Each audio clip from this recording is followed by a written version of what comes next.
جب بھی آپ لیسنس یاد کریں تو آپ کو پانی کی کمی نہیں ہونی چاہیے، چونکہ دماغ کو اگر پانی کی 2% بھی کمی ہو جائے تو دماغ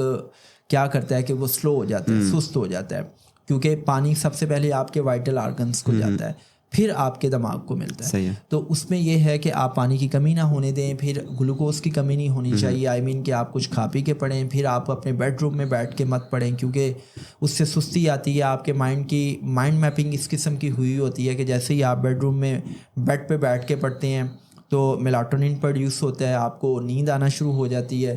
پھر آپ کیا کریں کہ اگر آپ نے رات کو پڑھنا ہے تو آپ کوئی کافی وغیرہ پی سکتے ہیں، کافی آپ کو جگائے رکھتی ہے۔ اور پھر اس میں ورزش بڑی امپورٹنٹ ہے، آپ واک کریں، ورزش کریں، یہ چیز آپ کی کوگنیٹیو ایبیلٹیز کو اسٹرینگتھن کرتی ہیں۔ اور پھر اس میں یہ ہے کہ آپ پوموڈورو ٹیکنیک اپلائی کر سکتے ہیں، مطلب چلیں خیر وہ مشکل بات ہو جائے گی، سمپلی یہ ہے کہ آپ کیا کریں کہ آپ نے اگر 4 سے 5 گھنٹے اسٹڈی کرنی ہے تو آپ ہر قیمت پر 35 منٹ کے بعد 40 منٹ کے بعد خود کو بریک دیں، اور جب آپ نے بریک دینی ہے تو پھر آپ نے موبائل فون یوز نہیں کرنا، پھر آپ نے کوئی اور کام نہیں کرنا، آپ نے کیا کرنا ہے کہ 35 منٹ کے بعد 40 منٹ کے بعد خود کو 5 منٹ کی بریک دیں، اور اس 5 منٹ میں آپ تھوڑی سی واک کر لیں، چونکہ مسلسل بیٹھنا بھی آپ کی صحت کے لیے نقصان دہ ہے، اور آپ 5 منٹ کی واک کر سکتے ہیں، آپ ڈیپ بریتھنگ کر سکتے ہیں، ڈیپ بریتھنگ میں آپ 4-7-8 فارمولہ یوز کریں،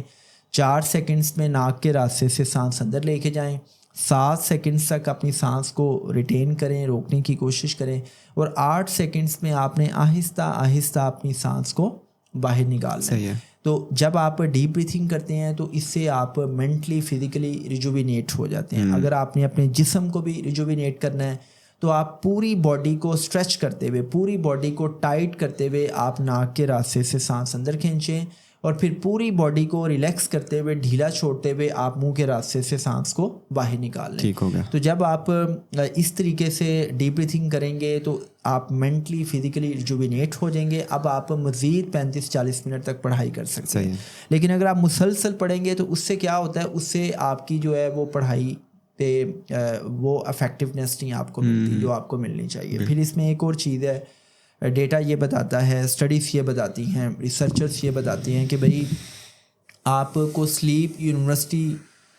کی ٹیکنیک کو استعمال کرنا چاہیے۔ سلیپ یونیورسٹی یہ کہتی ہے کہ رات سونے سے پہلے آپ نے سارا دن جو بھی پڑھا ہے آپ اس کو ایک دفعہ گو تھرو کر لیں، اور آپ گو تھرو کرنے کے بعد فوری سو جائیں۔ آپ سو جائیں گے لیکن آپ کا جو انکانشیس مائنڈ ہے، جو بھی چیزیں آپ نے پڑھی ہوں گی ان چیزوں پہ وہ کام کرے گا، اور وہ چیزیں آپ کی لانگ ٹرم میموری میں پختہ ہو جائیں گی۔